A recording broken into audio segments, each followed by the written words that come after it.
ఎక్కువ మాటలు, ఎక్కువ బాధ, ఎక్కువ శోకం ఎవరిది ఉండాలంటే ఊర్మిళది ఉండాలి. ఒక్క మాట ఊర్మిళది లేదు.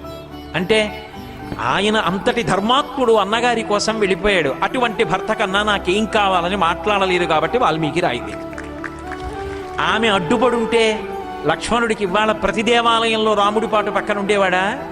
ఆఖరికి అవతారం వెళ్ళిపోయిన తరువాత కూడా వామాంకస్థిత జానకీ పెరిలి సత్కోదండ దండంకరే అని పక్కన లక్ష్మణస్వామి ఉండేటట్టుగా భద్రాచలంలో వెలిశాడు. అంటే ఏ రామాలయానికి వెళ్ళండి రామలక్ష్మణ సీతమ్మలు హనుమ ఉంటారు.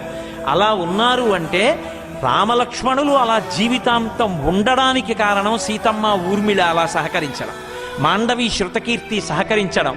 స్త్రీ తాను ఎంత శక్తివంతురాలో తెలుసుకోవడం ఒకెత్తు, తాను ఎంత శక్తివంతురాలో తెలుసుకున్న తరువాత తన శక్తి లోకము యొక్క శాంతి కొరకు, తన కుటుంబ శాంతి కొరకు వెచ్చించగలిగినటువంటి శీల వైభవాన్ని పొంది ఉండడం ఒకెత్తు.